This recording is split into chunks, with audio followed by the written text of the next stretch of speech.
All right, everyone. Happy Tech Talk Tuesday. I hope everyone can hear me. This is quite of a bit of a setup right now. And no, you are on planet Earth and you are in the regular time zone wherever you're at. You have not been transported into some deep underground rave. So just saying. Wanted to do a shout out to our guest today at Tech Mental.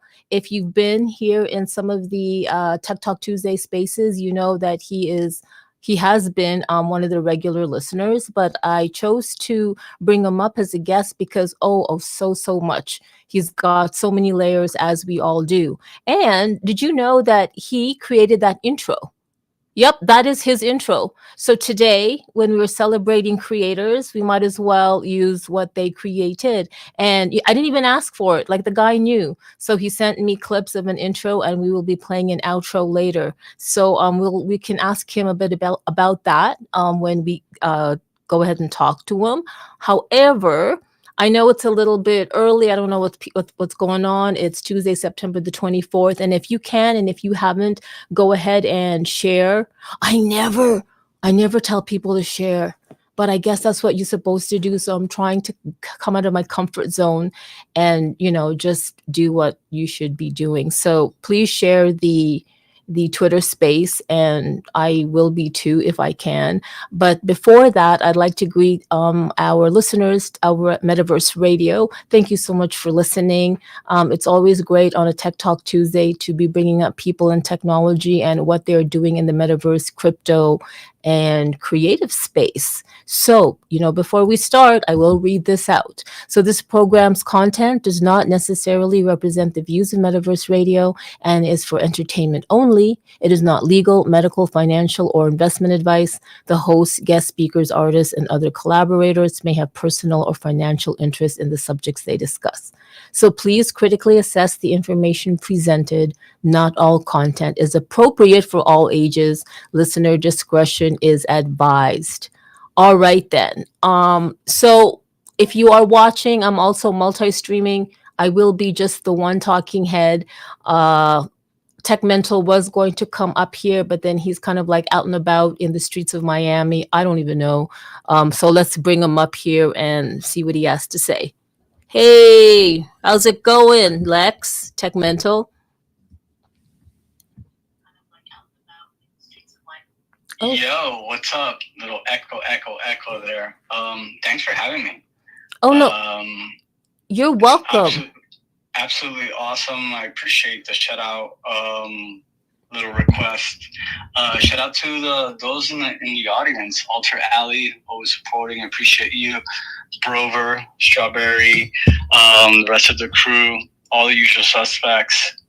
And yeah, what's up? How are you doing? How's old Canada this morning? Oh my God. Oh, Canada is like, as usual. Oh, Canada. It's funny. It's supposed to be a positive note, but I always do it as like an oh, Canada. I'm tired of this already. But so far, so good. Like we're not hitting up the low cold marks yet. But I know you're in Miami, so you know. Yeah, it's today we actually have some good weather today. It's sunny, it's 86 degrees. It's been raining for the past week, but yeah, we have a one-eye sea monster out in the Caribbean. Got a 200, well, actually 150 mile per hour category 2 hurricane that's about 2 days away from hitting the west coast of Florida. So we'll get into that a little bit later. Oh, hell yeah, we are. Are you mobile right now, or are you stationary somewhere? At this moment, I am mobile but stationary. I will be moving in about 15 to 20 minutes, so I might be coming in and out. But yeah, let's totally get into it. Isn't that crazy? All right. I kind of wish there was more people here, but it's good. It's a good thing this is recorded. Yes, absolutely. Thank you for the shout out to Altered Alley, Broberry and Strawberry. Wait, Brover.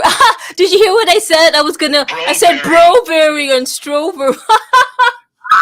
I love it. It's like the Brangelina or whatever it is. That is hilarious. But yes, and shout out to Joe too as well, and Gabe. Gabe, you just came on, so it's so good for you. I haven't seen Gabe at all, but Shout Joe, out to Gabe, yeah. dope ass artist, photographer out of New York, New York. Oh, so you Shout know out. this guy? Is he one of your homies? He's the total like just dope ass professional artist photographer out of New York, Dominican, just a brother from another mothership. Oh, I get that. I totally get that. All right. Thank you guys for joining. So, do I call you Lex or do I call you Tech Mental? Call me whatever you want. Call me whatever you want. We're just chilling, just here chilling in a little bodega, just doing our thing. What's up with you? Okay, I want to call you Lex then. All right, that. Okay, so we met, I don't know, we met on a Twitter space when you joined, I think a few weeks ago. And ever since then, you've become I don't know, you've just been following me everywhere. Yeah, you've infiltrated not only my network of people, but also my head. But that's a whole other story here. I want to know though, can we talk about like your childhood? Oh boy. Sans. Who sent you? Wait, is this an intervention? Wait a minute. Can we talk about Have you been talking to Dr. Seuss? Is this an intervention? No. Let's talk about your childhood sans trauma. Okay, without the trauma. Oh. Okay. I want to know what part of you as a child do you bring today, like has influenced you today? The person you are, the artist, creative you are. Whoa. Never heard of this one before. I guess that kid is still around, kind of still bullying me, still pushing me to not be whack, not like be like, those old people with the really horrible, uncomfortable shoes, which I was, had nightmares about. But the kid back in the day in Lawrence, Massachusetts, in New England, was a very curious kid. Was very like, tried to be the fastest runner, try to jump the highest on a bike, try to like, be a BMX kid, but also be a very curious as in how do things work. When you're brought up, in the inner city, in the projects, limited, utilities, you tend to become very clever very quickly, and you figure out, sometimes with devices and electronics that people throw away or no longer want, you figure it out, take it home, you plug it in. Does this thing work? Does this still work? So I was that kind of kid, just always discovering. I wasn't. Imagination played a big part.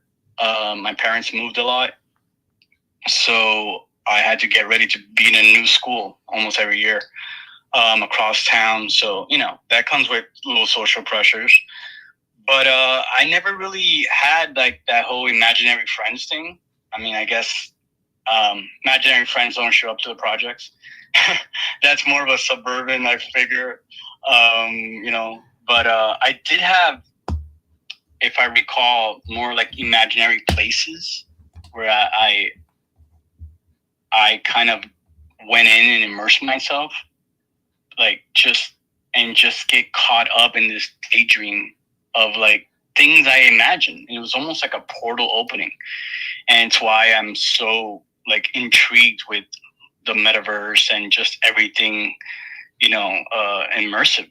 Because I felt like I saw that, in a very organic way as a kid, kind of escaping whatever it is I was going through as a kid or the world around me, growing up in the 80s, and I was able to kind of imagine and design my future through those daydreams, to the point of like, not being very well in school, in grade school, and teachers literally putting the report card, if daydreaming was, if we gave out, I'll never forget, one teacher wrote, if we gave out grade for daydreaming, he would have an A. Unfortunately, we don't. That kind of shit. Well, but yeah, that's the kind of kid I was. I'm always playing video games, trying to figure out, how to get better, trying to figure out. Video games were different back then. It was more about patterns. If you figure out the pattern of the game, they weren't as autonomous as they are today. So it was kind of a lot of that, a lot of love, time traveling movies and espionage and just that whole world. All right, I could totally see what you're telling me, and when I see your art, yeah, I can totally see that. Like your whatever you're daydreaming and you had envisioned in terms of portals and places definitely come through in your art. I do have a question for you. When you were a little kid growing up as a teenager, what did you want to be? Like every kid, right?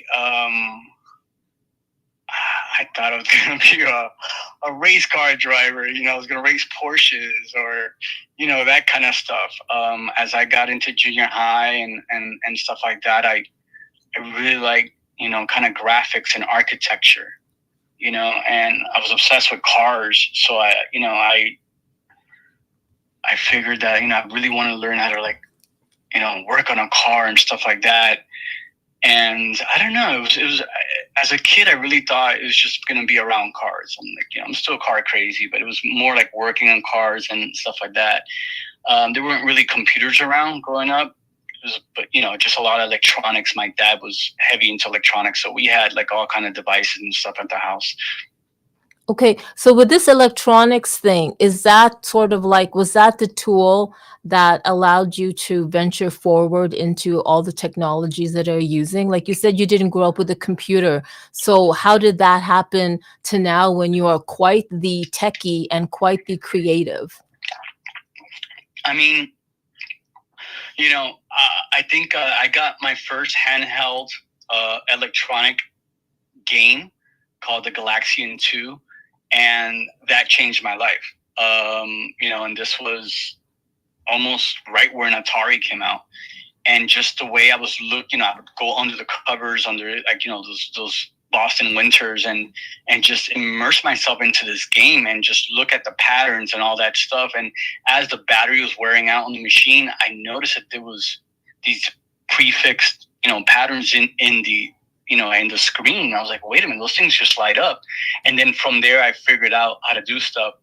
Around the house, my dad was a DJ, among other things, photographer and all this other stuff. So I ended up kind of sneaking into my room, all his hand-me-downs, whatever he didn't use, So I literally learned how to put, turntables together and stereos before I could even ride a bike.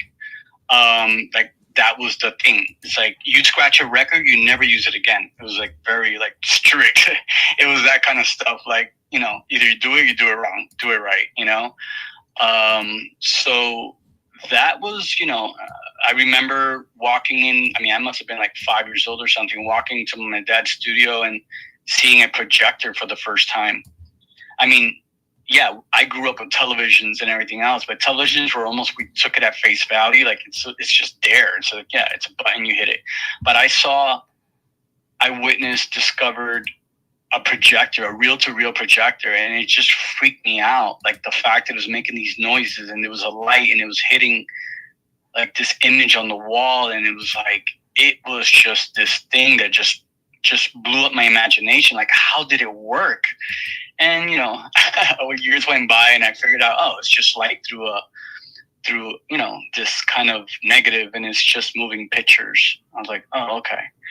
And yeah, just a lot of video games and trying to figure out everything. Like I remember, like in the 80s and 90s. I mean, kids were, we were. I mean, I was that kind of kid that, even though I didn't do my homework and I wasn't interested in school, I was writing to like Nintendo Power, in the mid 80s, where it's like, I figured out this and that, and you have a bug on this level, and then I would literally write out like a little contract. Oh yeah, I want a t-shirt, I want this, and I want the Super NES, and they would just send me back like a t-shirt and a button. It's like, hey, we can't really, it was that kind of funny shit where I thought I was, I could move like buildings like that because I wanted to.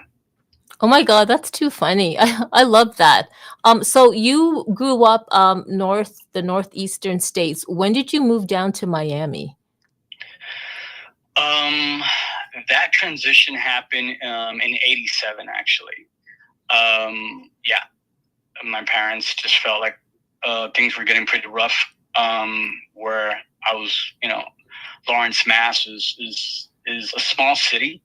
hometown to Robert Frost, Honeywell, New Balance, so many things. But just a lot of crime, a lot of like, it was just, my parents just felt like hurt. Like that was my Dominican side. On the Cuban side, it was here in Miami. So we were like, we came down here, come down to Miami in the 80s because there's too much crime somewhere else. Well, we learned really fast where the real crime was. Oh, wow. So the fact Yeah. that you guys went down to Miami, like, like if we all know, Miami's like almost one of the epic mecca centers for art and technology. And now because of, what is it, Brickell or Bricknell? I forgot that space. It's like the crypto. It's been in the crypto for maybe like 15 years now. So I've looked at your work. You were able to merge. Okay, now I'm seeing the influence of music and the electronic part from your dad and the whole computer. And then, you always carried with you this imagination as a child and you brought it into adulthood. When did you start figuring out that you can, number one, do websites, do art, get into all these things? Obviously you did that before the metaverse came about and crypto and all that. Can you just like walk us through? Oh, but before you do, I do want to do a shout out to Stilo, the derbied one. Hey, Honeycomb, Hexadice is here, CryptoCam, the usual suspects, and also the Xenu community. Hey, Conrad 19, Cortez, CNET, Smoon, Kendra. So nice of you to see stay and join us. Thank you so much. I'm here with Lex or at Tech Mental, and he is a pixel architect from Miami doing like crazy stuff. What I really want to do is get to the heart of how he gets to do his passion and at the same time make money. Because it's hard when you are an artist and like how to monetize that. But I don't know. Let's see. He'll share what he shares. Lex, go ahead. Walk us through how you got there. Yeah, I mean, again, I didn't have a computer. We couldn't afford one, and whatever I used was at other friends' house. But I think it was this was a conversation that happened at NFT Radar back in 2020, 2019, where I'm registered for college. It's 1995. I'm on campus. I got everything, syllabus, the whole thing is happening, and I see that there's an opposing graffiti writer that him and I never really saw eye to eye before, but it's a different situation. We're in a professional setting, stuff like that, and kind of run into each other a couple of times, and finally, we kind of just say what's up, kind of guy on guy, kind of shit, and he asked me straight up, like, what kind of computer classes am I taking? And he kind of took me like, I was like, computer classes? I'm like, I'm taking creative writing and I got my art classes and I got a military book bag full of like poems and spoken word and all, like graffiti stickers. I'm like, what's good? He's like, yo, my man, like, you need to tighten up. Like, you're going to walk around with art in your bag. You got to put that shit online. You got to scan it. You got to put it online. You got to, start working, learn how to do websites. It's 1995. I mean, Windows 95 just came out. And I was like, damn, I thought I was, I thought I was doing my thing. And I was like, oh, wow. So that right there, I went into my counselor. I said, I need to take a computer class. And they switched it around. I took introduction to microcomputers. And it's the first class I actually get a B on in my life. And I'm like, wow. And from there, that was it. 4 years later, I was working at a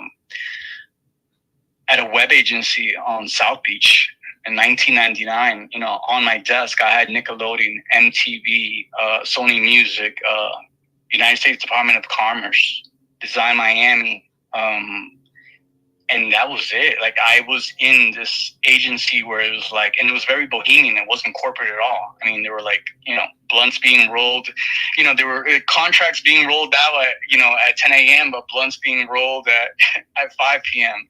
That was real, and that was South Beach in the 90s.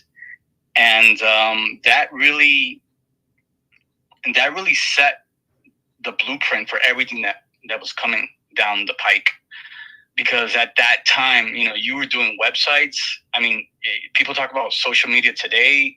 It's like, I remember social media as being in 1999, 2000 with Audio Galaxy, where it's like, it was this forum where before Napster, like, where you can speak how we're speaking now and trade music and talk to people. And, oh, I see you have the Depeche Mode discography in your thing. Do you also have the pictures? And it was that kind of thing where it was like, but there weren't a lot of people doing it, but there was, but at least not in your neighborhood, but around the world, almost like what we're doing today with blockchain art and everything that we're doing. And I have that same kind of, that novelty, that same air, that everything's kind of happening again, just on a different level. Whoa, man, like that, if that isn't, I don't know, if that isn't destiny or fate, this one guy tells you, dude, you know what computer classes you taking, you're not, you decided to, and then all of a sudden you find yourself with a desk with like all these big brands in South Beach. That is amazing. When did you, obviously you've learned a lot from that stint, that the whole websites and the branding and the marketing, right? Absolutely. I mean, not just that. Like, again, that agency was very bohemian. So it was like, hey, if we don't get this account, we might not get a check this week. Like, it was real. Like, I learned. I mean, some things that, like, I know guys and girls have gone to all kinds of schooling, and they have their little degrees and stuff, but they can't write a contract. They can't read a contract. They don't know how to like perform in business. But sometimes when you're at a certain level, you have somebody else to do it. And today, people have AI. But that taught me, like you will get got. Like, if you don't look out for your best interest, somebody else will look out for theirs. And I learned really quick. I mean, I think it was like 2002, 2003, a client sent in all their content for a website, and they end up taking a photo that was online from, like, I think I still remember somebody washing their car, and there's a dog and there's a girl next door. It was for a really good insurance company account that we got. Well, everybody got sued. The photographer sued everybody. Like, the client, us, everybody, and that hurt us. Where we almost lost the agency. It was that kind of stuff, like early on, learning like the do's and don'ts, of like what you could get away with a little flyer for your club, but don't get away with it for a real company with a real website online. So those are the type of things that, kept me those guardrails of like, look, there's certain like parameters you gotta kind of work by. Okay. So when did you venture out on your own? Like how many years have you been pretty much like a solo entrepreneur artist? So good question. So 2005, at that point, through just, I kind of coined Tech Mental in 96 when I was kind of designing electronic flyers and stuff like that. Registered techmental.com March of 2000. So today that site is 24 years old, which is, kind of been the steward of that and all of my layers. And in 2005, I had this really like serious meeting with the owners of that agency. And they were like, look, we get more emails and more phone calls and more everything asking about Tech Mental. And you're doing work for yourself through our lines and through it. Because at this point, they're in Europe, they're doing stuff. I'm running the company. I'm doing the purchasing, the ordering. I'm doing the tech support. I'm doing the web. I'm running there, but I'm also running Tech Mental under the same roof, with an incredible studio facing Washington Avenue, in the heart of South Beach. So, I did what I had to do, and at that point, being that I brought so much kind of, intellectual real estate throughout the years, they were like, it's a good time for me to like kind of branch on my own. So they gave me a really nice check and they told me, go do it on your own. And I'm like, okay.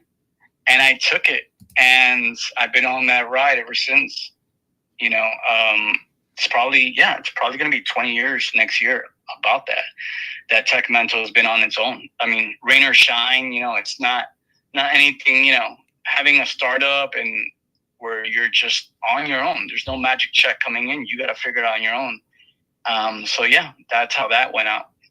Wow. So you had to learn how to hustle after that, big time. Yeah, I mean, always been hustling. Always been hustling. I was a kid that used to record, used to get my dad's like professional Army radios and record like New York stations, New York universities from Boston, and recorded them on tapes and then sell them in school the next day because the music wasn't on the radio, and then get that to get tokens to go to the arcade. My whole life was about chasing tokens. If the tokens is where it's at, Wow. And now are you still chasing tokens? Like now it's a different type of token? Day. Every single day. That is crazy. I'm a token hustler. Yeah. So to venture, I'm not sure if that's you're in for how to get the token, but doing tech support was really like my thing. It's like design, which is what I love, but tech support is really what's, in between both of them is what keeps the light on, keeps, the AC blasting. Around 2016, this really great client of mine, amazing artist, upcycling, recycles old mid-century vacuum cleaners and turns them into art pieces. Amazing guy. And he, I was working on one of his computers one day and I was really over it. He had this really nasty virus. And I said, I'm just going to wipe it out and put a new hard drive or whatever. And I sent him a text in the morning, kind of forgot about it. He sends me back, frantically calls me, do not wipe out that computer. Please. I go, what's up? He's like, I have a wallet in there. I'm like, a wallet? I figured he just meant like QuickBooks, which I do a lot of restoration data. And I'm like, what about it? And he's like, no, there's cryptocurrency in there. So he had an Ether Delta, that's back in the day stuff, one of Ethereum's first wallet in there with Ethereum. And he's like, you know about crypto? I'm like, yeah, I know about crypto. So I'm like, at that point, I've only heard of Bitcoin, because another client was complaining that he had this, somebody installed a Bitcoin ATM in his warehouse, and then people were going there and there was like gang fights outside, drug dealers. So I'm like, this is all kind of coming together. So long story short, I went ahead and had to download the entire kind of Ethereum blockchain, do this entire experiment, and restored his wallet, where I recovered at the time, if you guys can do the Ether scan correctly, I believe Ethereum was $86, something like that. And I recovered 9 Ethereums for him. And the fact that I was honest, and he goes, that's exactly what I had in there, because he's looking at the blockchain. He knows what he has on it, And at that moment, he said, keep 3 for you and send me the other 6.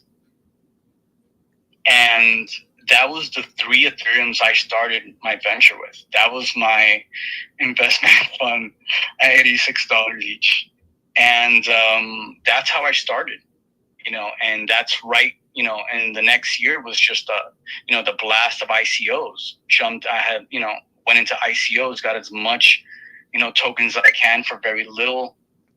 And following that, at the same time, here I am learning the technical of it, but yet I see all this crypto art happening, like original crypto art. And I'm like, wait a minute, this is the stuff I used to do back in the 90s. Like the stuff that the 3D guys were like making fun of. This is all pixel art. This is my shit. But I knew that I couldn't venture in until I learned how to move the money around. Because if you can't move the tokens around, you're going to get got. It's another game. And I learned it. And then I was like, wait a minute, how am I going to really do this? So at that point, I decided to build my own Ethereum miner from scratch. And there's nobody you can go to or anything to help you with that. Your neighbor come over with a drill. No. And this had to be, and back in the day, now everybody flexes that they're doing crypto. But Rule 101 back in the day was you do not talk, you do not post anything about crypto at all. It was just this inside thing that people just were mum's the word.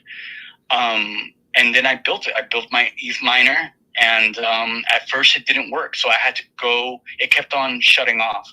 So I had to go and mine a Bitcoin no, it was Bitcoin Gold, and then wait until it got to a certain number, and then trade it for Ethereum. And then from there, I went to Ethereum Classic, did the same thing. And then finally, I got the algorithm right. I think it was with T-Rex. And finally, I think it was just generating ETH monthly. Right up until, I think, what was it, 2022, when they pulled the plug. Yeah. So that's that. Wow, Lex, I didn't expect to go there. I mean, when I'm talking about layers of like onions, wow, like, okay. I know that everything is on your website. You know what I mean? And you can, guys, I will pin his website up on the nest. I also pinned a bunch of art that Lex had shared with me. First of all, they are like images, and then there's also corresponding MP4s with them up on the nest. But Lex, oh my God. Uh I don't know what to say. If anybody has any questions, please raise your hand and come on up. But wow, okay, I didn't expect that, and I love that you shared more of that. There's really more to you. You're not just the artist slash, like a rave music producer. There's more there, I mean, there's quite the tech side. There's quite the tech side on this Tech Talk Tuesday. So guys, this is like we're past 30 minutes in. We're live streaming or broadcasting on Metaverse Radio, and we are also multi-streaming, and we are here on Twitter X Spaces with Tech Mental, aka Lex, and we are listening to what this pixel architect of Miami has done to create a name for himself. Go on. What are you going to say?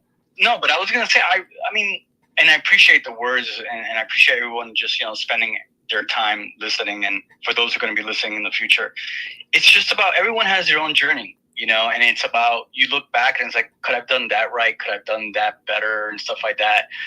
I mean, what's happened in the past has happened. It's about, putting in your effort and just, learn how to like react and counter react and understanding. I mean, everybody loves the success stories. I mean, I've said this in the past, but sometimes you have to really listen to people's downfalls and maybe live through it through a story instead of living it through your. And I did a lot of that, where I'm like figuring out, like a lot of friends, went down a fast way to get a fast buck and ended up losing their life or even their freedom.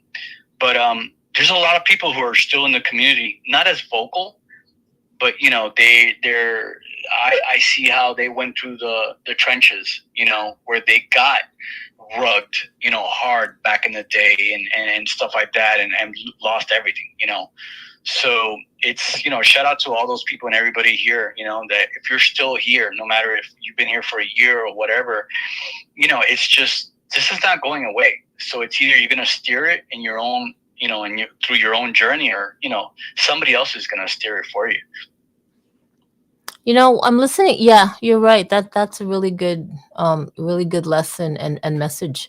So I'm listening to your story, and I'm trying to do have an overview. And I see all these people out here, the listeners that have joined. Haley Nets, thank you so much for joining. Igly.eth, love seeing you here. MetaMike, you were the first one here, and I'm glad you're back again with Ira. Hi, Ira. And Gabe's back. Gabe's still here. I'm glad. And Altered Alley. I wanted to say, so everybody here has a story, but when I'm listening to yours, it's almost like, okay, I know there must have been struggles, and there must have been like things you've learned from. Absolutely. That's part of how our journey is. But it almost seems like you could see the breadcrumb trail. Like you literally could see the breadcrumb trail of how the little boy up in the Northeast coast, like with his imagination and all that, and can take that and implement that right now in what he does as an adult. along with mixing all the other influences, like from your dad's music, and you happen to, I can't believe like you fell into this agency, and wow, for somebody. I stalked. I there's one of the administrators that I still talk to, and whenever like we have a couple of drinks and my friends are around, it's like he stalked us. We literally hired him because he wouldn't stop calling. Are you serious? I did. I was relentless. I was like, no, I want in. I was tired. I've worked at every office in Miami-Dade County. I've worked in every office. I've gotten fired by the best.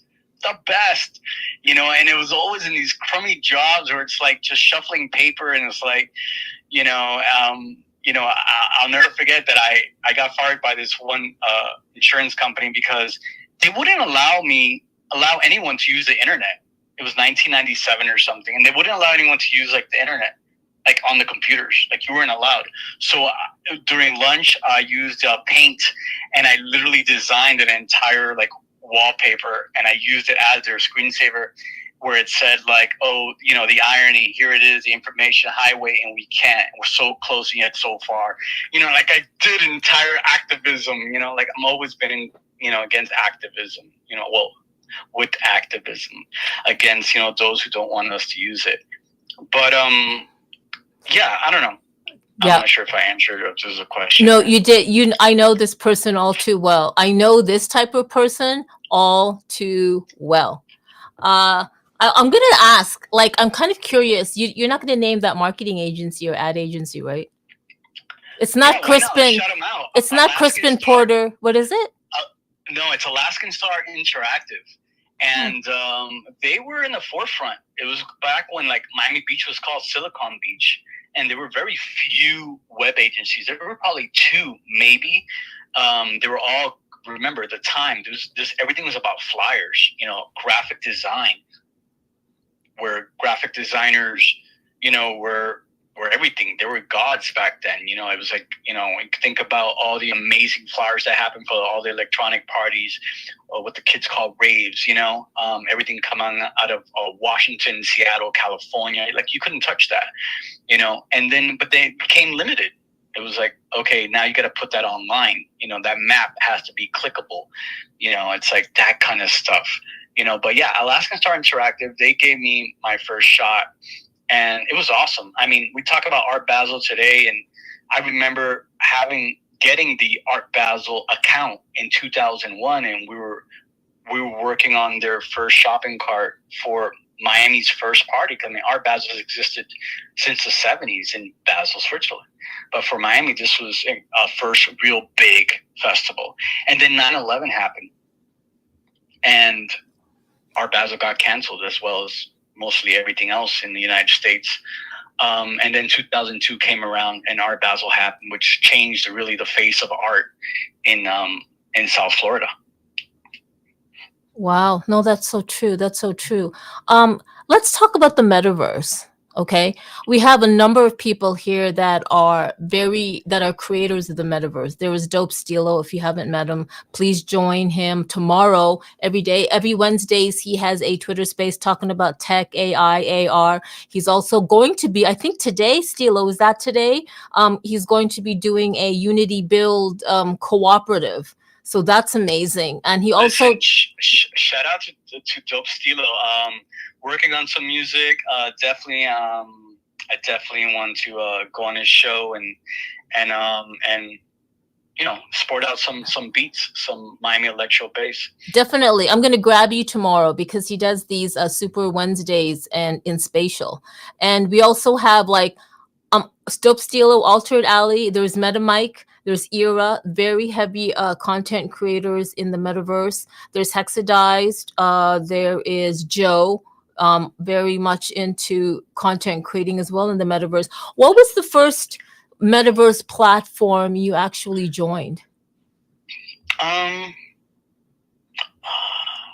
So I would have to say that I put all my effort into would have to be Decentraland, which was 2019, 2020, where I was like, okay, I'm going in, because I was really skeptical about connecting my wallet to anything. Like I came in with that mind of like nobody's touching this, So it was like, yeah, I had a bunch of alias wallets, but it was like, having all of your stuff on your wallet where they know it's you, right? So I would say Decentraland, where I was one of the 100, I think, selected based on the designs I created for my virtual gallery that we were selected for the I believe it was the Vegas Arts Village, if I'm correct. And that happened 2019, 2020, where I was able to go in there. I think I mentioned before, and I created this, whatever. I kind of put up my pieces and, kind of learned how to do it and stuff like that, which was fairly easy. I mean, it was no big deal. But as I was able to put my ENS domains up there and do a bunch of stuff, and then revisiting it later, realized that other people in the surrounding areas had built higher and taller. So actually, Decentraland afforded all of us those plots, which we don't necessarily have them in our wallets, but we get to upgrade them and do whatever we want on there, like until they pull it from us. But so yeah, I would have to say Decentraland. Oh wow! Do you still have that art gallery in Decentraland? I do, and if I could catch up with my own art, I definitely want to update it. Yeah, if you go up, I know you're on the site right now on the space. If you that one right, not that one, go down. I would say that one right there, the NFT labyrinth. That one is where I showcase over 200 pieces that are in my collection of Tez glitch artists, which I connected 5 on cyber galleries as a labyrinth, and they all portal into each other. That was really fun to do, and it's just my way of, you could get to that through teztrash.art, and that's just my way of like, I need to be able to support everybody who's in this room and support everybody who's around me who does either what I'm doing or what I want to do, because together is how we're gonna, be a force to be reckoned with, So definitely check that out. There's so many dope artists. Wow. Okay. I think I know there's a lag, but I actually entered the VR experience, and I know that there's definitely a lag. But yeah, I was here last night, and I thought this is like fantastic. I will pin it up to the nest, but yeah, this is great. So I'm working on the 6th gallery now that's going to connect, and this one has no walls. It's going to be open. It's going to be more what you'd see on Spatial and on Voxels and stuff like that. So that's the next one I'm creating. But my goal is to get these galleries, and take them off the screen and put them somewhere on South Beach, put them somewhere in the park, put them somewhere, whether it's going to be over or whoever can facilitate that. And, that's what I want to do. I want everybody who's in this room that creates, I see the stuff that, Hex does and Ira and, and this whole crew. And it's just like, I want to see that, as augmented reality, outside. And and document that, and document people going through there. And that's the only way we're going to get, like, X-Rio and all these other guys to kind of pay attention to what we're doing over here, creating experiences outside. No, 100%. I'm so glad you mentioned that you want to take that art out into AR. Like, absolutely. And the people here who can definitely help out, or there is Altered Alley, there is Hexadized, there is there's Joe Soyo Crypto, aka Hollywoodland. So I gotta say, so it's like October, like I don't know about you guys, but I'm going into some stores and it's all about Halloween. Oops. It's all about the Halloween designs. And so down there, if you see Joe with the derby, or it's either a derby or I know it's another type of hat. Sorry if I'm getting it wrong. He's creating for Halloween on Over the Reality 13 haunted hexes. And so he's been teasing us with what's to come. And it's pretty much insane. This guy does a lot. I don't know, like he does stuff with mints on for, what is it, for Easter, the Easter egg hunt. They do the Christmas Santa stuff. Like if you're talking about theme experiences, Altered Alley as well. But also Joe Soyo Crypto has done that. And speaking of Altered Alley, I do believe he has a designated altered tattoo metaverse something. I could be wrong. Sorry if I'm botching it up, Altered Alley. It's morning here. I'm not a morning person, so I don't even know why. If I'm not a morning person, am I here in spaces and live streaming? Likewise. I don't know what's wrong with me. You know what? I just love being. I love the challenge. I don't know why. I've always. I love the I pressure. love the pressure. Yeah, guys, you don't know. I need somebody to follow me behind the scenes, see me running around like an idiot, trying to get this all ready, yelling Well, at now that Kiki. you're hooked on mate, it's I can see you running around like a crazy person. I know I saw that, but honestly, let's talk about the mate later because yeah, I don't know. It's that's this is not the space for the mate. But uh, guys, please, we're coming up to I guess 11 minutes to the hour. I know you guys have something to say if you want to share. If you want to chop it up with Lex, aka Tech Mental, come on and chop it up. I can ask him so many other things. And I'm sure you guys have a lot of questions for him as well in terms of creator or entrepreneurship or my. You know what? I'm kind of jelly. Where's my jelly partner down there, Hexadized? Let's all be jelly because number one, you're in Miami. You're where Art Basel is, and there's so many things happening in Miami, and it's Miami.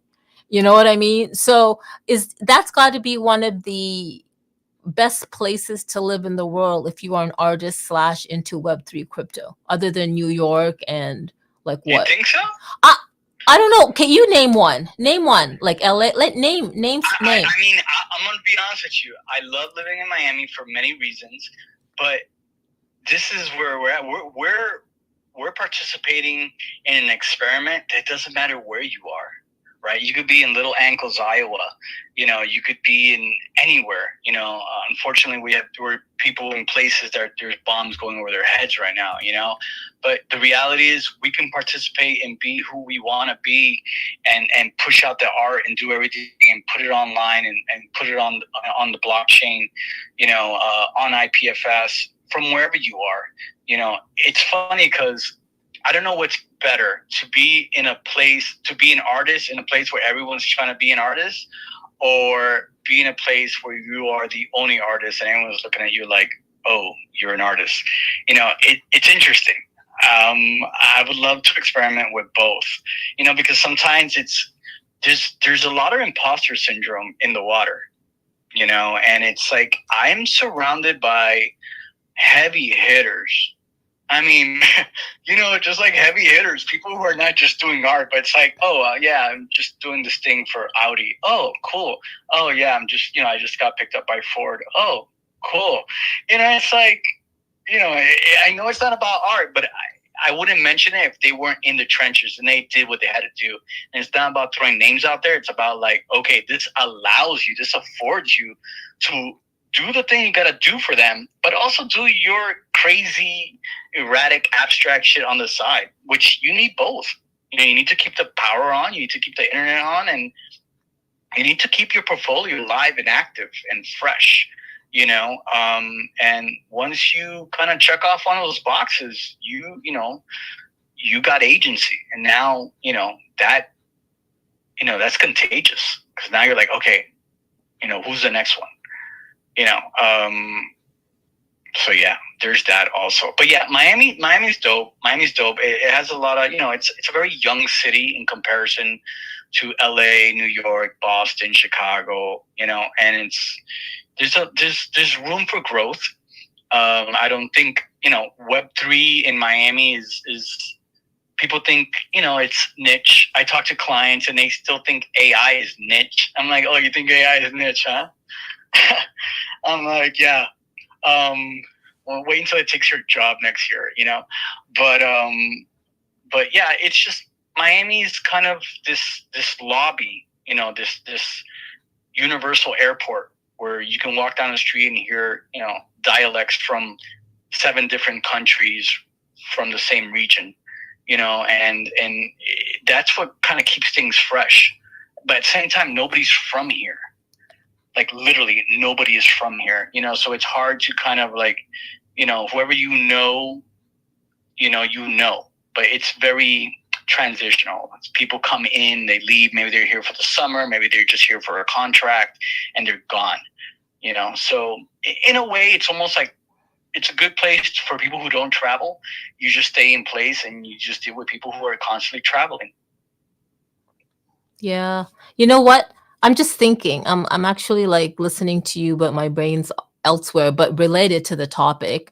I love that what you said about, really, do I think that Miami is one of the places? Because literally we don't with technology now and all these different types of metaverse platforms and places like Twitter X Spaces where we can meet and collaborate with people, our reality doesn't necessarily, our physical environment doesn't always necessarily dictate how am I going to say A this? 1,000%. 1,000%. And no, and you're an example of that. Hell yeah. You're the energy. I'm super peanut butter and jelly about your energy. Even like pre-mate, you know what I mean? Because I'm like, damn, where does this girl get this energy? Like the way you do it, your setup, your studio, I see what you do, and it takes, to put your face out there, it takes a lot. So I get inspired, and I've been watching you. I've watched you and a lot of people in this room, and I kind of hop that fence over and say, what's going on with these guys over here? I kind of like the music they're playing. I kind of like the noises I'm hearing from the neighbor. So that's when I kind of let, a few months ago was kind of like, listening to the crew, and there's like AR guys in here, AR girls, and, virtual world builders. And I'm like, man, because as being a one-man team, one-man gang, one-man band, there's only so much you can do. There's bandwidth, and there's mental health involved. And it's like, yeah, I could degen all day, but, I also need to give my eyes a break. Because, 14 hours straight sometimes, and it's like, oh, what are you working on today? It's like, I haven't done any AR, and oh my God, I haven't done AR in a month. Okay, but I'm working on music in order to layer that last AR with music, because I can't just put out the AR like that. To me, that's just blah, right? It has to have an entire production. It has to have the typography. It has to have the sound. It has to have the glitch. It has to have the whole experience, because it's the way I saw it, and that takes, like, there's not like, hey, is that audio ready for, for this production? I'm that guy answering on both ends. And for now, I still like that, where I do everything. I'm still the guy who does the sounds and the graphics and everything. And hey, there's a deadline for this website. I got to get that done because there's a deposit, luring out there, So, yeah. Yeah, no. Well, when you said, oh, and you're a good example, and I went, hell yeah, I didn't mean what you said. I meant like, so I'm living in the middle of Canada in Prairieville, and they're literally, I'm not doing, I'm not trashing the city. I'm not trashing the city at all. No. It's a great place. It's just that it's not, it's a great place. It's not, the derbied one would know. Like when I said that you don't necessarily, your physical environment or where you're at doesn't necessarily need to dictate and I couldn't finish, but in a way it does, because check this out. I could easily be going out, vlogging and talking about anything, but I can't. I can, but this city isn't really conducive for that. If I was a foodie and I could go to all the restaurants and cafes and talk about the food, I'd have that down in about a month. It's a small city. I think we're about 200,000, and it's great. It's comfortable, but it's not Toronto. It's not New York. It's not like Houston. It's just not, and it's fine. But I'm just saying that in terms of motivation and inspiration, there's not much I can do other than set up this little space in a studio and just talk, because there's really not much. The Derby one knows. Shout out to him for making that move. He was in LA.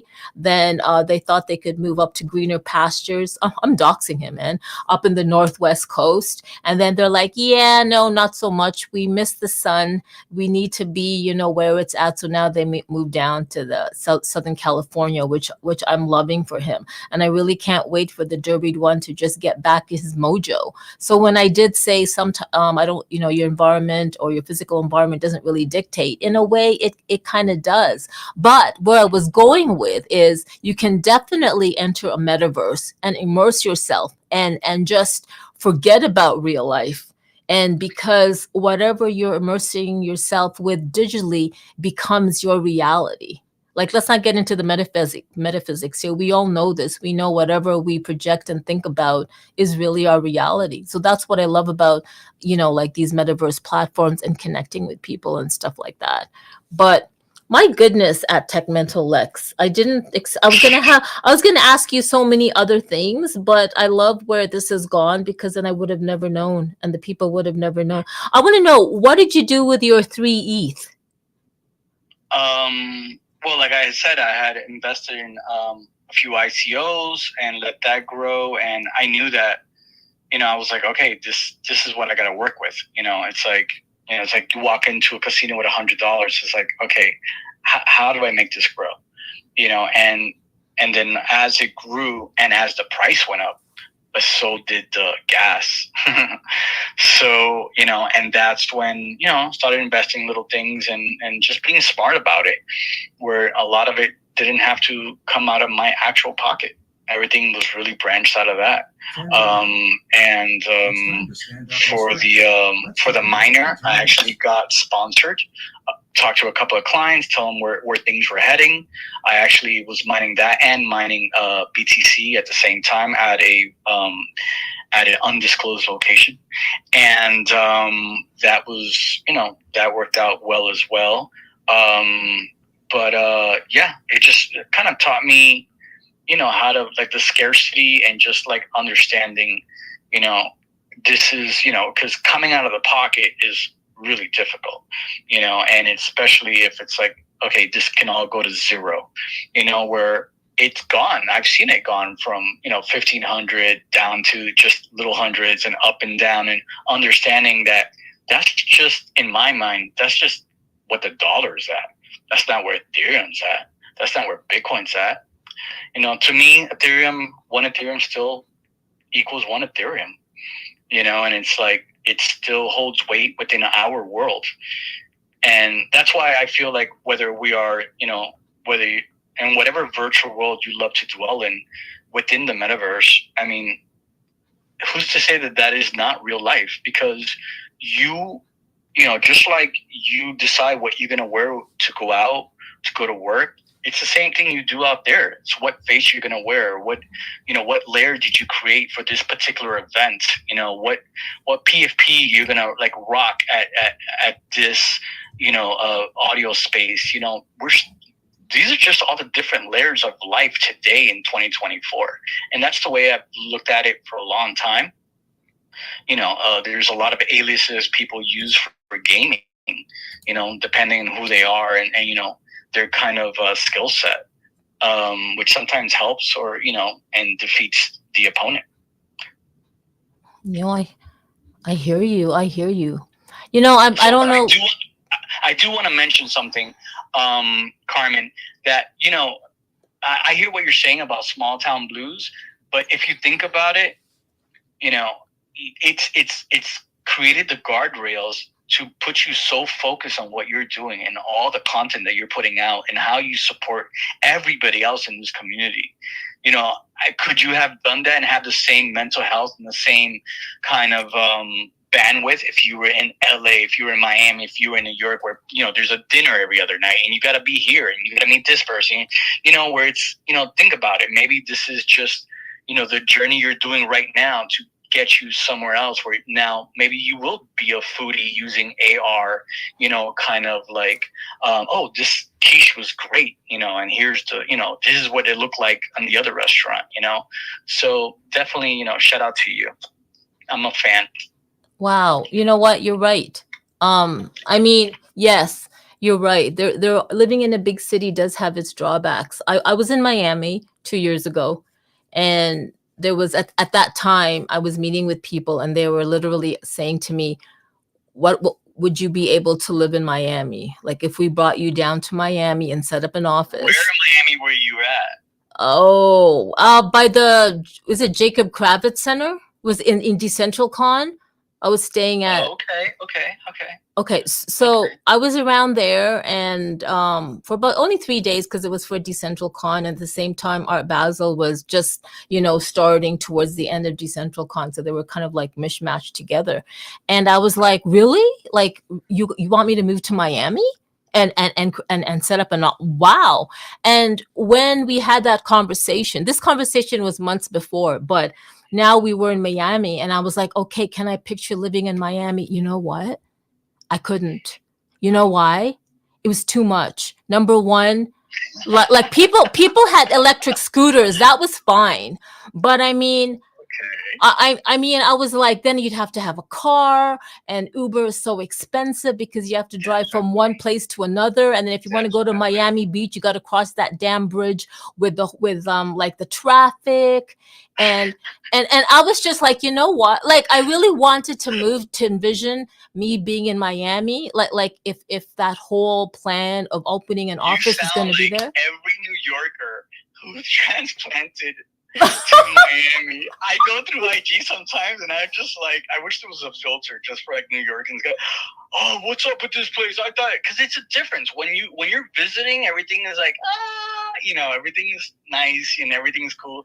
But when you're here, you're like, oh wait, there's a process to this. Yeah, like Absolutely. every other city, there's a process. Yes, yes. Miami. The secret to Miami is this: mind your own business, practice empathy, learn the the schedule of what traffic goes in what direction. I can probably drive through the entire city in between, I would say, 11 o'clock and 1 p.m.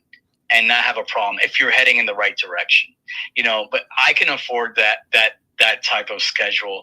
Whereas if you try to go to, say, from where I am to, like, let's say South Miami, Kendall, after 3 o'clock, you'd be in gridlock for 2.5 hours where you're going to need therapy wherever you end up, which is probably why drugs are so a sport down here. And it's just about learning like every other city. Like I'm sure New York has its, in LA, everything, but Miami's small. People don't realize. Look at it on a real map. We're just all pushed. We're all like on a sand dune on the side of the road. Most of Miami is just Everglades and full of beautiful trees and dangerous animals. You know, but yeah, Miami is something. Miami is something. Yeah, it is. Like, yes, it is a small city, but in such a big way. Like, in such a big way. I when I was there, I was literally logistically going, okay, if I live here, what's it going to be like day to day?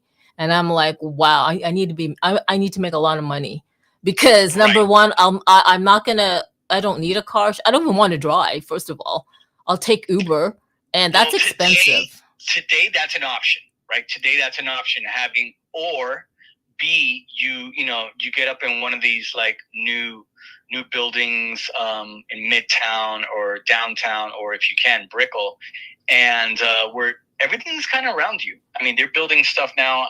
It's called Miami 21, which is the inspection code that any new building that comes up has to have retail, has to have foodery, has to have all kinds of stuff in the bottom, where the people in the building don't have to go anywhere, which has been done for the last 200 years in New York and Chicago. But again, Miami is a very young city, and that's what it is. I mean, there's certain buildings in Brickell that have trains going through them. That's new. Here, because again, you can't dig 3 feet here because you will hit the Atlantic Ocean. I'm on the bay right now, and I have rogue storms that come through here that the weather doesn't even pick up. Like, I gotta look at European satellites and be like, oh, that was what knocked down my internet for 45 minutes. You know, um, it's a whole different monster. But if you have the funds, if you have a sponsorship, but also there are amazing little neighborhoods and towns that you could live in Miami if you do have a car, that you can live at, and it's really nice. It's not in the. I like to live outside of the fire, but close enough where I can smell what's cooking, if that makes any sense. I enjoy being 5 miles from Miami Beach, 2 miles from Wynwood Art District, a mile from the design district, and just being centrally, that I could venture, have me ride my bike, and just be chill. But again, it depends on where you are in life. Do you want to be where everyone's at, or do you just want to be there to get what you need to get, come out, and then appreciate the day? Because again, mental health. I mean, spending all that time as we all do on the screen, you have to learn how to partition everything. Right, right. Speaking of mental health, I was going to ask you, why tech mental? That's a great question. Okay, let's do the dream sequence for the kids in the room, right? When we're going back in time.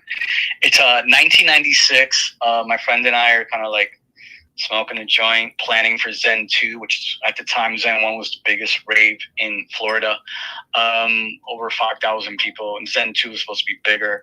And we're kind of planning it out, the road trip and everything. I'm going through a Wired magazine, and I'm reading, 1996, reading this article on Wired about implants, chip implants, which seemed like crazy back then, right? Which is actually happening today.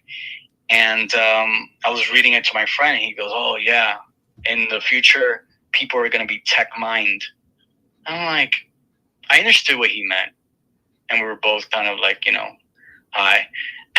So I was like, well, they wouldn't be tech mind. That's not grammatically correct. They would be tech mental. And he's like, well, they'll be tech mind and you'll be tech mental. I'm like, tech mental. And I just kept on saying it. It was like, tech mental. It's kind of weird. Huh. And I never let it go. Wow. I like that. Tech mental. I thought more. It's also an oxymoron, right? I mean, mental being tangible. I mean, well, intangible, right? Because it's your mental state, and then tech being tangible. And it's, we're literally create a computer based on the mind, right? There's memory, there's space, there's all that. So there's that. Well, that's true, because like our brain is like one of the best computers, although we don't really access it. Huh? The best, but you still have it, right? It got so deep. Exactly. I wish we could clear the cache, go somewhere and just clear the cache. I think that's what a massage is, right? When you just clear the cache. Yeah, well, the thing is, we've been inundated with so many things that they've totally defragmented parts of it. So, the whole tech mental thing, it's almost like, and you alluded to this a while ago in terms of mental health and well-being in the tech space. And I do want to bring up, I would really love to know, with K-Bot, shout out to K-Bot, who's doing so much. He's also one of the great supporters of creatives and anybody in the Web3 space. Ooh, and I just see my favorite W, Webby Social. Guys, if you don't know Webby Social, please click on the PFP. They are, to me, it's like the Web3 platform. It's Web3 Social. Webby Social, the social for Web3. It's like the Instagram, the LinkedIn of Web3 content creators. You really need to join. I think they're right now in the beta phase, rolling out a whole bunch of really great features. Love seeing him in here. So to me, Lex, it is dope, totally dope. And they also have with My Creative Owls in Tampoco every Friday. I think it is to my time. Or 4 p.m. New York time, they do have a Building the Future Twitter X space, and it's really fantastic for content creators. I do want to say though, in terms of technology and mental health, I would love to know, and I know we're running out of time, but maybe we'll do a panel thing. I would love to know from K-Bot, Honeycomb, the Derbied one, Altered Alley, Hexadize, everybody here, Era, MetaMike, CryptoCam, everyone here that is a content creator or just in the Web3 crypto space. How are they managing their mental health? Because a lot of us here, you could be walking, I don't know, you could be walking and listening to the space, and I think that's great. But for a majority of creators here, you spend hell of a whole lot of hours in front of a screen on Unity or Blender or whatever on Spatial. Yeah, Altered Alley's laughing because he totally knows. And what? What kind of balance is that? Is that where the world is going to, which I believe I mean, we're so surrounded by tech gadgets and stuff like that, and whatever EMFs they throw at us and blue light and all that stuff. So how are we really But it's managing our well-being? but it's interesting because I know all the architects in this space right here that I'm looking at, and everyone who's going to be listening to in the future. We all have our own methodology. Whether people like to eat right when they get out of bed, or they wait, or it's a quick shower. I mean, everyone has their little recipe and how they get into what they get in. You know, whether they have a little, their own little cave somewhere in their home where they have silence. I think everybody has their own kind of way of doing things. Everybody's their own mad scientist. But it's you kind of look at the difference. When I left the agency in 2005, one of the first accounts I got was Lowrider, and I ended up spending a couple of weeks in Vegas, and documenting these amazing car races and Playboy parties and all kind. It was like, okay, this is happening, and then and all of a sudden the account was done and gone, and maybe I should have saved more money, and then I'm back in Miami, trying to figure out what's the next step, so there's that stress, right? Whereas I remember at that point saying how much I love being on the road, and how I wanted to be, my goal was to be as mobile as possible, where I can do what I do from anywhere, whether it's a hotel or a lobby or, Starbucks or whatever the case may be. And that was my goal. I mean, who thought that, 15 years later, the whole world was going to be, placed inside and would have to be forced to be mobile, where people are online and live on TV, wherever you are, trying to learn how to do Zoom for the first time. And these are professionals, right? And it was like, I felt like I was training for that for so long, as so many of us were, people who have been designing websites, doing graphic arts, doing whatever it is they were doing.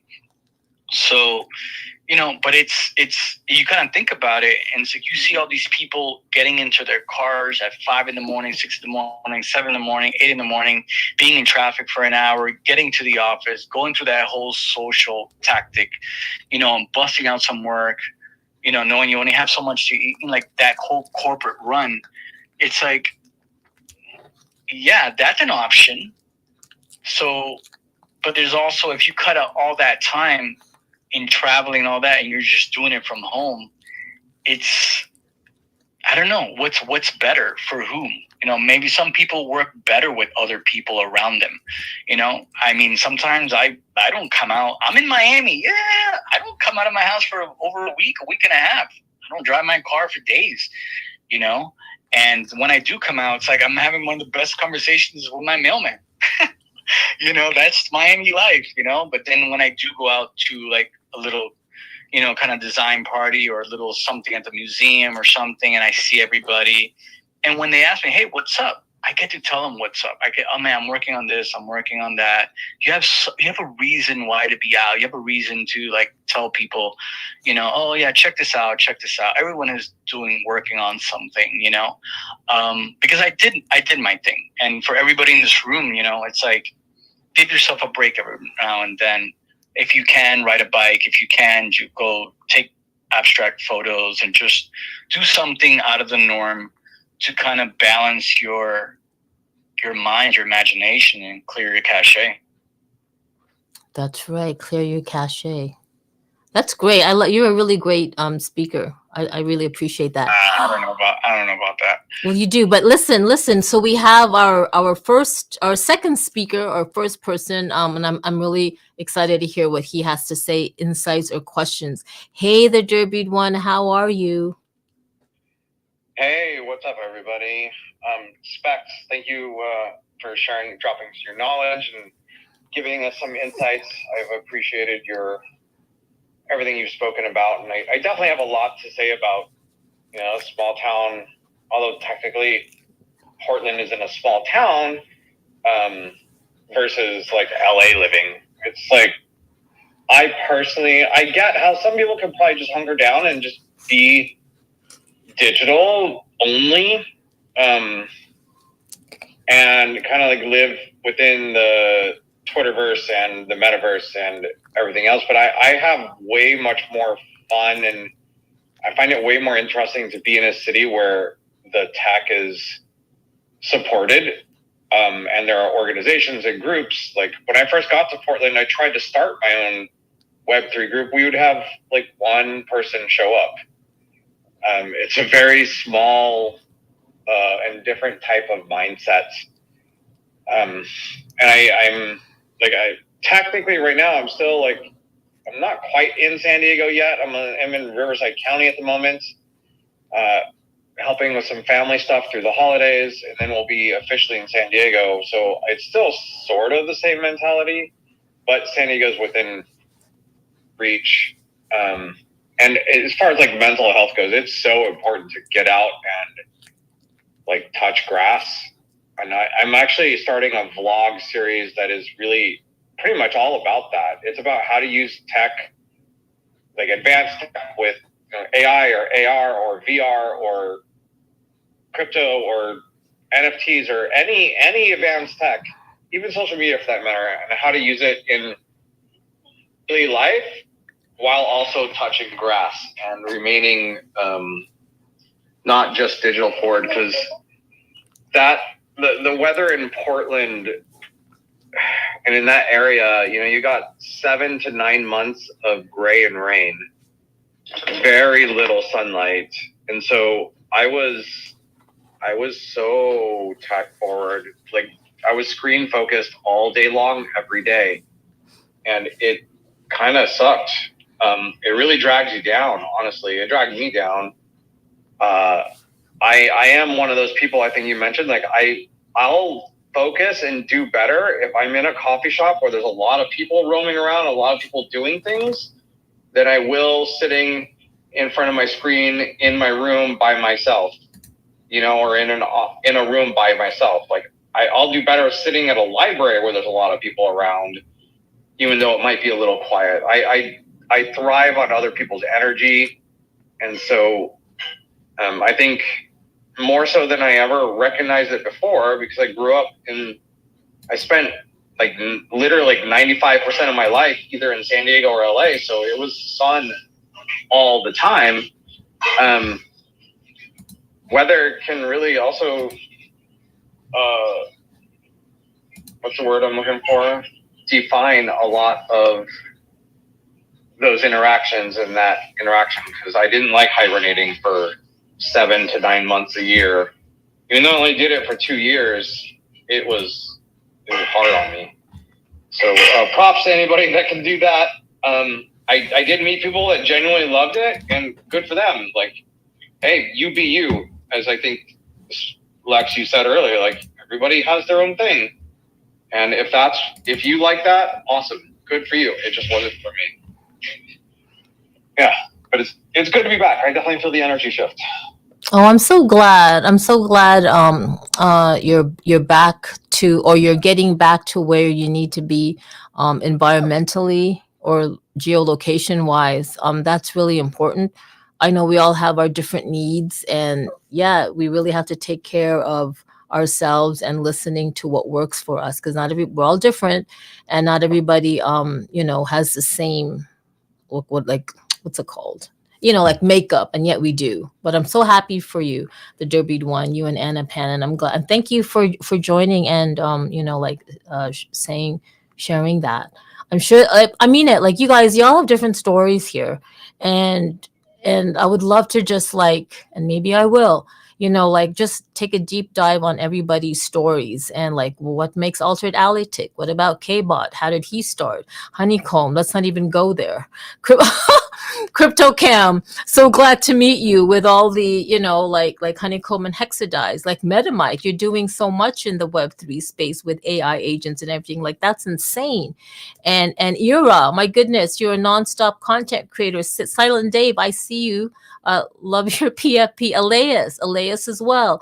Kendra, nice to see. And Brover Broberry and Strover.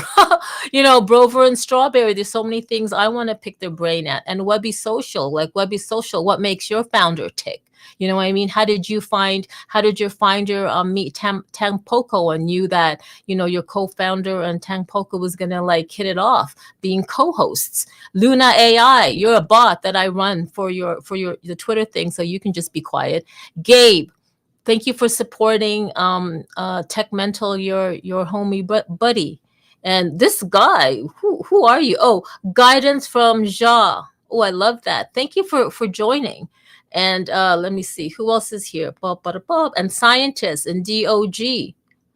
That's all right. I get it. DOG is Honeycomb's dog, and I know DOG means something because it always does with Honeycomb. Anyway, where's Hexadize? There's my Hex. There's my Hex. I love Speaking this of guy. AR. Yes. Go on. Let's talk about AR. No. Shout out to Hex and the whole crew. Yeah, I'm glad. I mean, I feel like there's a resurgence, at least on Twix, with people kind of showing their work and bringing forth the whole XR, AR, MR narrative. Because when you don't see it, it's because people are working on it, and I feel it's super important. I mean, for those who feel comfortable designing the worlds, the atmosphere, the walls and the floors and those things, that's awesome, because it takes everybody to kind of create this together. There's people who are going to be working on typography. I love working on typography because of my graffiti background. So letters is everything to me. But there's people, who are working on the digital aspect, the fashion, and I feel like you may be working on something that no one's noticing, that no one's liking, that no one's following, that no one's buying. It doesn't matter.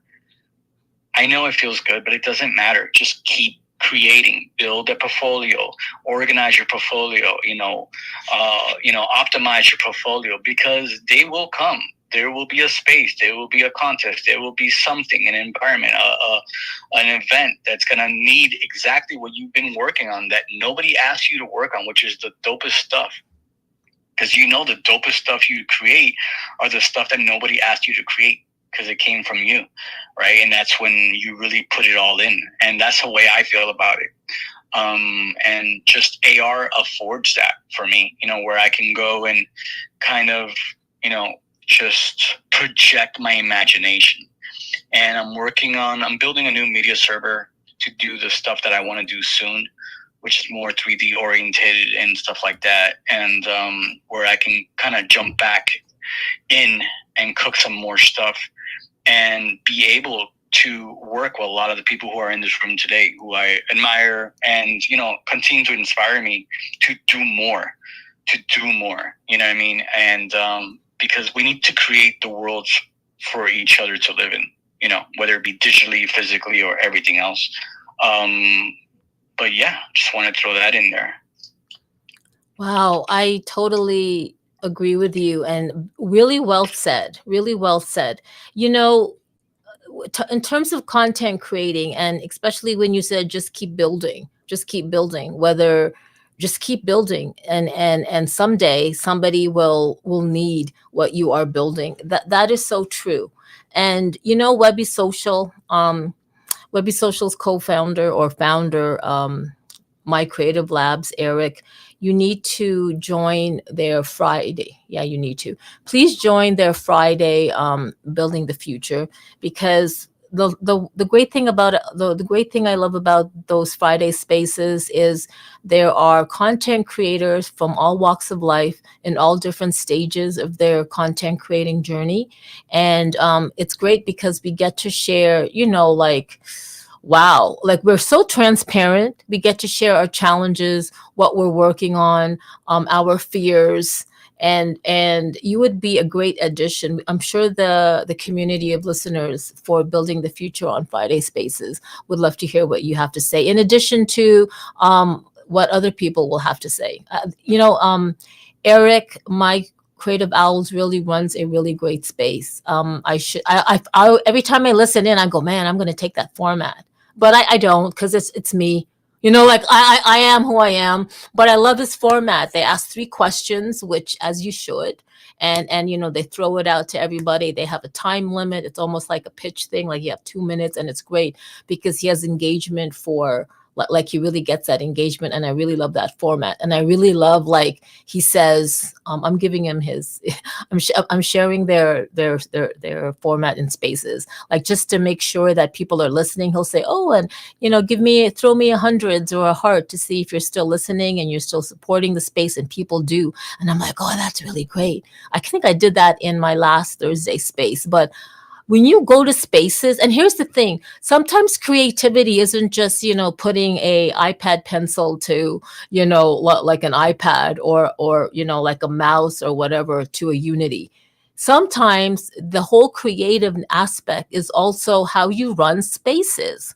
There is a creative way to run spaces, I'm realizing, especially when I'm going to different spaces and seeing how their hosts run things along with their co-hosts and stuff. And I really, really appreciate that.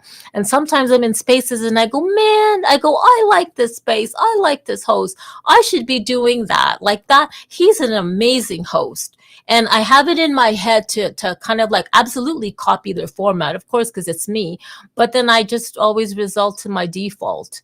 So it is what it is. With that said, I really appreciate people who still, for some reason, come and join these Tech Talk Tuesdays, because it's like, I don't know. I really love that. And I think it's because of I hope it's because of the people that I want to highlight, and the guests that I want to highlight, like you, Lex, at Tech Mental. There is Stilo. You and Stilo have to do something. Stilo collabs with so many people here. He's collab with Metamike, Era, K-Bot. There's so many things, Altered Alley. Like, it's insane. And I just can't wait to see what you guys collab.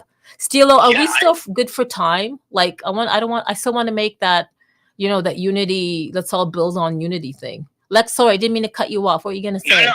No, it's cool. It's cool. No, definitely. I like what Stilo's doing. I like his interface. I've been looking at some of the, there's so many people on Twix, that are producing, and it's hard because depending on your algorithms, how you see stuff. Like, I'll literally look at, okay, what spaces are going on, because I don't remember schedules, and I'm like, oh, okay. But if I look at it, let's say on my iPad, or I look at it on a browser off the Mac or PC, I'm seeing different spaces. So depending on what device you're on is what they're feeding you, which is super weird. But I see the stuff that Stilo's doing, and I like it. I like anything that has to do with music. Music is my life. I mean, I have music on. I don't have music on. Well, actually, I do have music on right now, but it's not. You guys can't hear it. But music is super important. It's that layer that maybe we're forgetting as artists that we need within our worlds. Have somebody that works on typography, have somebody to work on the 3Ds, have somebody to work, when you have your team together, have someone that works on music. If you need to pull the music from AI, then do it. You're the conductor. You got to be the Steve Jobs. Steve Jobs created a lot of stuff, but did he? He created the energy and the experience for other creatives to get together, and perform and produce what came out of his imagination, and I feel like music still needs to have the front row when it comes to Web3, within virtual world, within the metaverse. I try to work on music as much as I can. I have a crew with me and my dude from New York. It's called Dark Voice, and basically creates the track. I take that track, I rearrange it, I chop it up, I throw samples from anything from World of Worlds to X-Files to all kinds of stuff, just stuff that goes through my mind to get the message across. Sometimes I create art based on music, or sometimes I create the score based on art. And it's just kind of fluid that goes back and forth. So definitely I want to be able to create more music, more soundtracks for different projects, whether it's a 15-second, 30-second, 1 minute, or whatever it is. I mean, we should start thinking about creating and adding our stuff to the film 3 industry, which is Web3 initiatives, where we could do an animated series. We can do an animated, who's going to do the first Web3, real Web3, reality show, where it's like, it's from the real people, not actors acting, we're going to need all that. We're going to need directors and producers and 3D people and typographers and sound makers and people who can hold a mic for 3 hours and not crack under pressure. Lex, whatever you said, we have it all here, man. We have it all here. Everybody in this space literally can contribute to whatever this project is 100%. 100. And I gotta say, you want a director? Dude, the Derby one used to be a director in LA. And this is why, and he's also like this AI aficionado. This is why his AI prompts, I'm just saying, I've seen his AI prompts. They're like freaking shut up. Like his AI prompts, because he is a director, he is able to tell the AI and curate and write to the AI exactly in very specifics how, what, the lighting, blah, blah, blah, blah, blah. It's fantastic. But whatever you said, Lex, I'm in. I'm all in. Like everybody here has a part in this project that you are doing. And you know what I feel like? And you guys, you know where I'm going with this. Everyone here that's creating, from K-Bot to Honeycomb, Altered Alley, Steel, the Derbied One, Heck, Silent Dave, even though you're silent, I know there's a punch behind you. Era, Metamite, CryptoCam, Elias, Kindra, Brover, Strawberry, Webby Social, DOG, Gabe, Luna AI, you're not there, Luna, and guidance from Ma. I know that whatever you guys are doing, you're almost like playing a part in whatever Lex has said. And I just can't wait for, I don't know, for everyone just to collaborate. Like, guys, we are here an agency. I know K-Bot has his own agency. There's a lot of people here that are entrepreneurs doing Web3, but this is one big collaborative soup, man. This is like, I'm so excited. I have to say, CryptoCam, I really enjoyed your space last week or a few days ago. You brought up Vanessa from Red Rug Events. Wow. Her story was fantastic. I don't mean to be, if you don't know, please follow CryptoCam. The space was recorded. You can go and go through his feed, his Twitter X feed, and find that recording, because this girl from medicine or from a medical career, medical path, to handling like MBA events. I mean, I don't know, like MBA events and huge hella events in Web3. It's fantastic. And this is what it's, life is so fun. It's like, it's this journey. So whatever darkness, I hate to say the word, but whatever you feel you're going through, just push through and hunker down and just keep being you and creating, because you never know where it goes. Like, you never know. And sometimes you just got to follow your instinct and your heart and your passion. Man, we can talk so much. It's already 36 minutes past the hour and a half. I don't know if I said that right. And I do want to respect people's time. Lex, I don't know where you are. If people have anything else to add to the conversation, please do. I'll give you about a minute to raise your hand.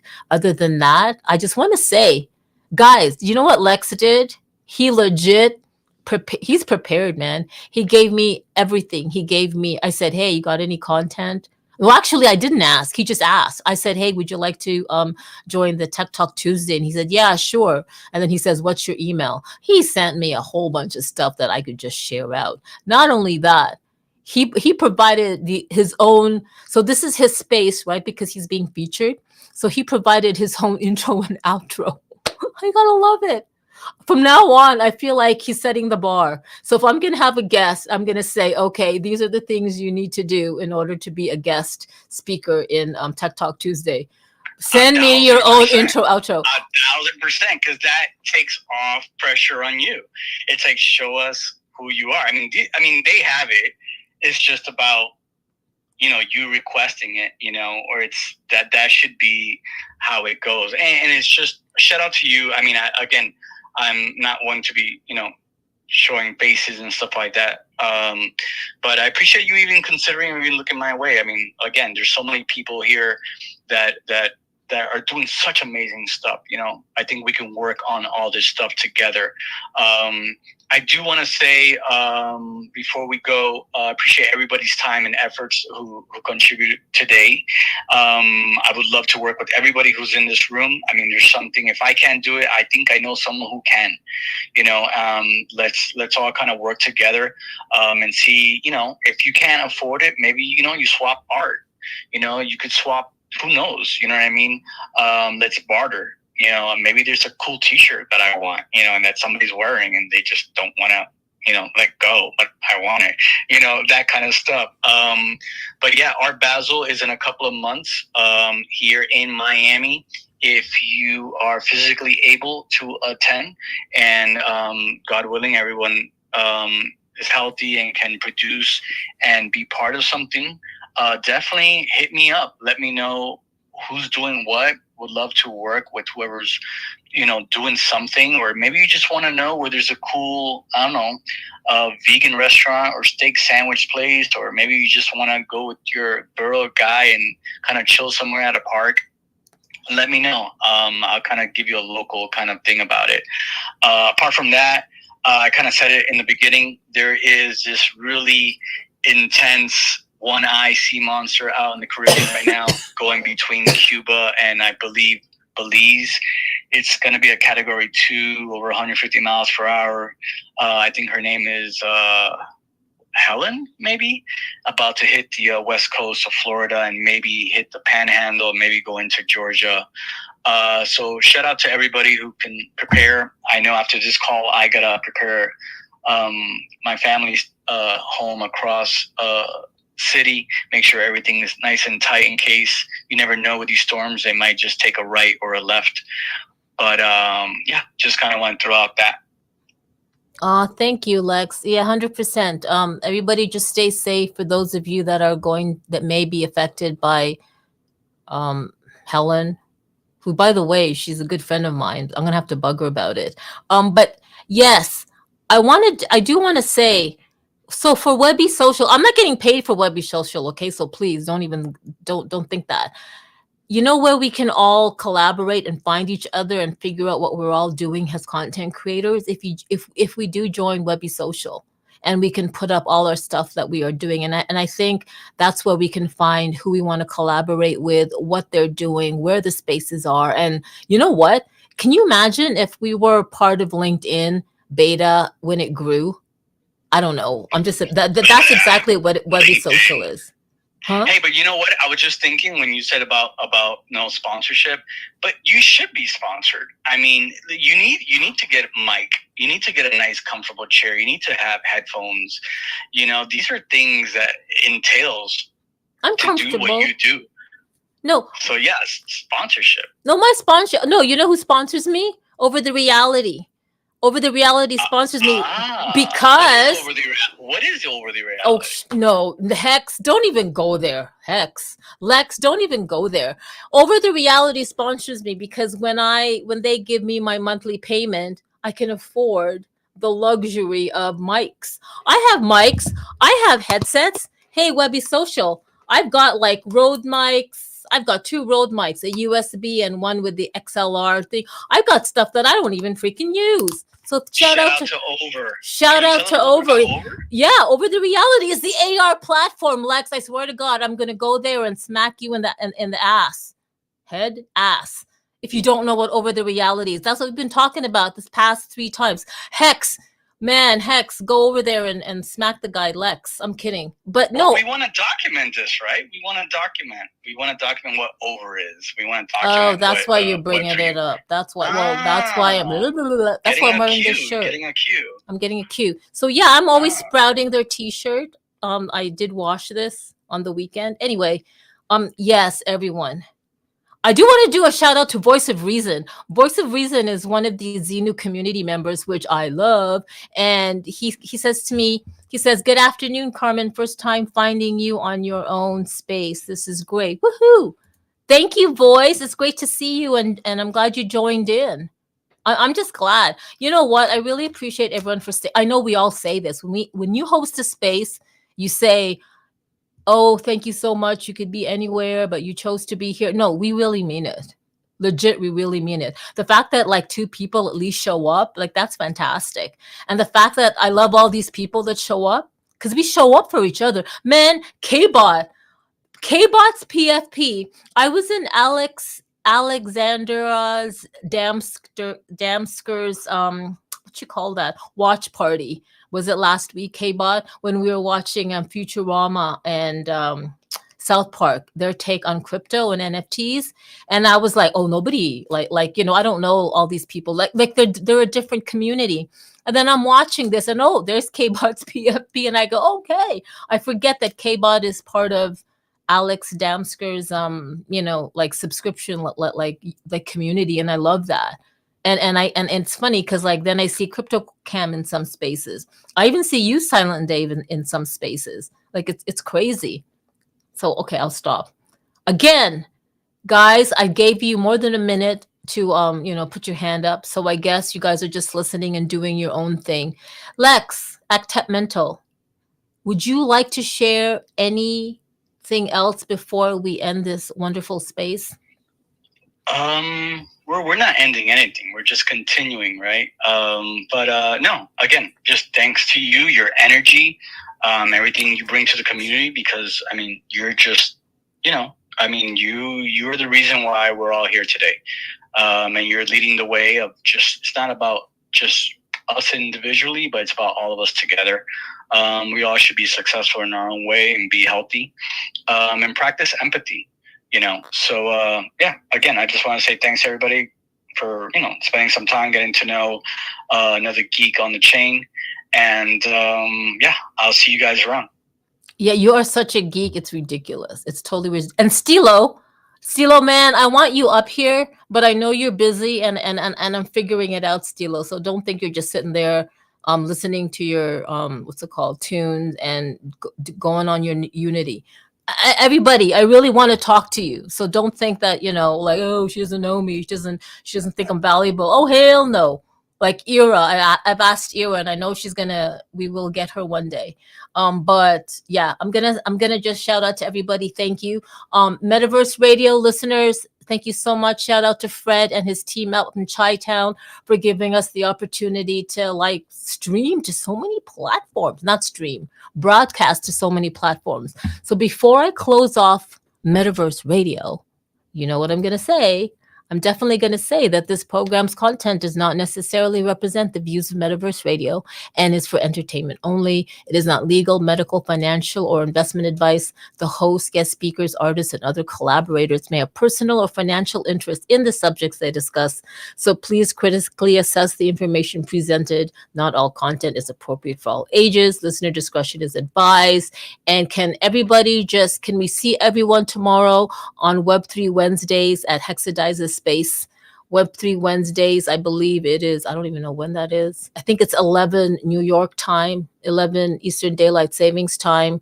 I could be wrong. And then it kind of like overlaps with Stilo Space, or Stilo Space happens right after. And then after Stilo Space, we have Super Wednesdays, where we party it up on a different space on Spatial, and we get to see different creators and still a legit live streams in real life into Spatial, which is fantastic. All right, here is the outro. Shout out to Lex for sending me the outro he just created last night, and here we go. I hope you can hear it. I updated my iPhone to 18, and after that, like all the settings is like. You better start using that interface that's gathering dust. I know. On your desk. No pressure. I know. Webby Social. Sound can come in I know. better. Webby Social. No pressure. I know. You're right. Webby Social. I want to talk to Webby Social's co-founder, because we both have this, this audio interface. And I want to have a space about audio interface. Can we please? I think we have to, because I think a lot of this, like putting the phone next to a speaker, I mean, there's so much better ways to do this. I think there's people in this room that can do it, can help in doing it better. But no, these sounds in the intro and outro, if you hear it again, they're the soundtrack for Simulation Reality, a project, Web3 audio project and art project that should be coming out soon, between me and my friend up in New York. Together we are Dark Voice, and it's just a couple of beats and synthesizers put together. But yeah, appreciate you guys. Web3.Miami is where you can find me. Peace. All right, peace. Here's the outro, not using the Rodecaster Pro. Here we go. Oops. Do not think that you are in any way safe. You are not hunkered down and got that mattress over you, man. This is the time to do it. Get to that secure closet. Get the mattress over your head. With your family in there. Just wait this thing out. Fences down. The eye just coming ashore there from the ridge. You have no map here, so you can forget that or the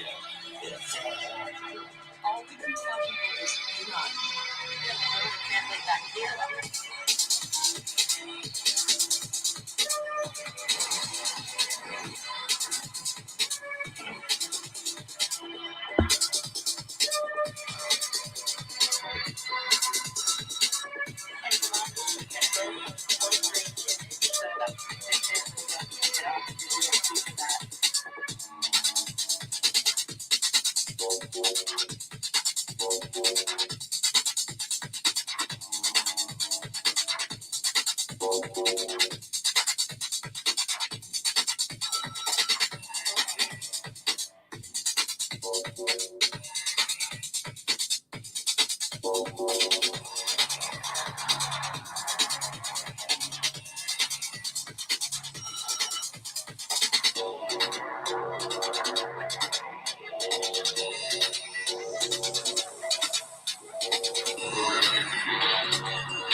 Man, I feel like I'm being transported somewhere.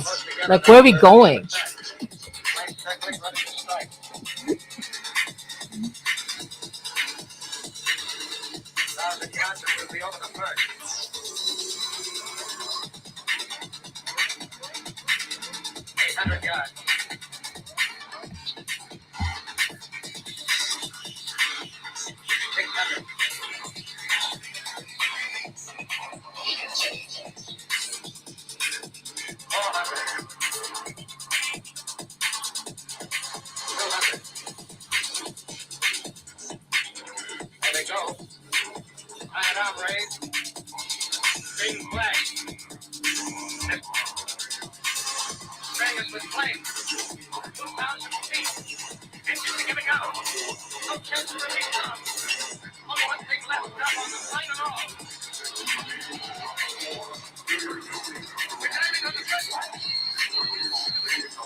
Emisora más potente del sur de la Florida, transmitiendo con 50.000 watts de día y de noche, cubriendo el sur de la Florida, Cuba y el Caribe.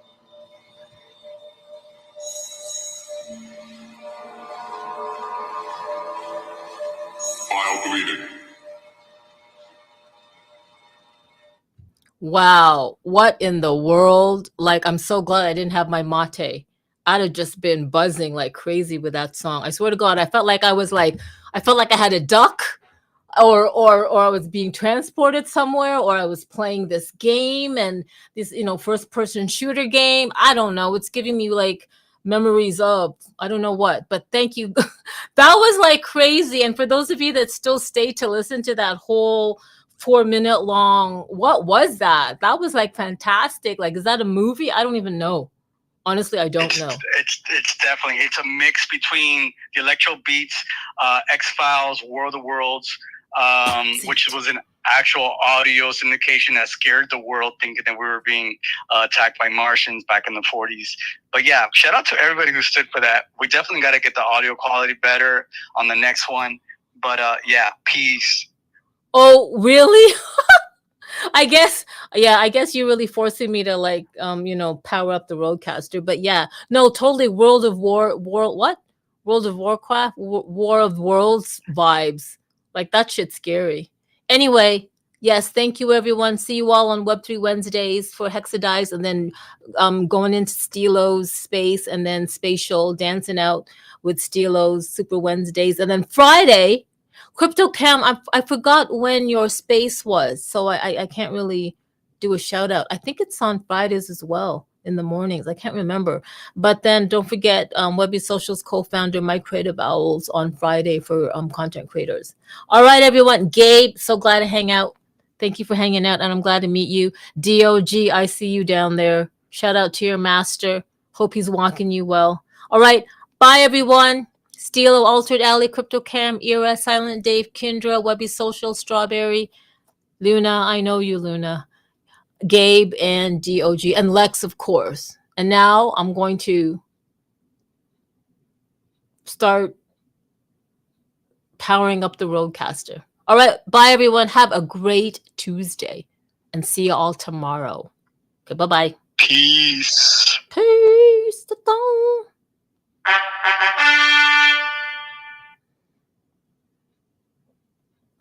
Wow. Yes, over the reality, you are sponsoring me, and I really appreciate that. And I will get to work right now. I will get to work. I'm scared. Okay, let's see. Oh yeah, I'm still streaming. Yes, I know I am. I will end it when I do. Let me just figure this out. Is there anything? Alrighty. So many things happening in the space today. There's just so many things. I love it. For those of you who are still here, and especially shout out to my mom and dad and family and friends who I have not seen in years. And this is one of the reasons why I am live streaming, is really, it's not for me. It's really for my family and really good friends from like elementary and high school that I really miss a lot. And I think about every now and then, even those that I haven't spoken to in years. And I know you're only a click, a text away or whatever, but at least it's my way of sharing my world and what I do. Not that you guys care, but I know I have some friends sometimes and they DM me and they say, what exactly do you do? And it's like, well, I'd explain to them, but I guess they just think that I just now sit here and just chat away to people they don't see. So that's exactly what I do. No, but at least, certain topics that the people come up and bring up and then we get to discuss. I kind of want to share that part of me with my family and friends, especially on Facebook. And for the odd person that sees this live stream, like on Twitch or YouTube, and they go, what is this? And then maybe it's a topic that they haven't heard about, or they did, and maybe they just find the time to just sit and watch and learn something, or it'll spark something in them. Like, I don't know, like you don't know what you don't know, right? So this is why I do live streams and sharing, like, especially tech, Twitter X Spaces, who, by the way, Lex calls it Twix.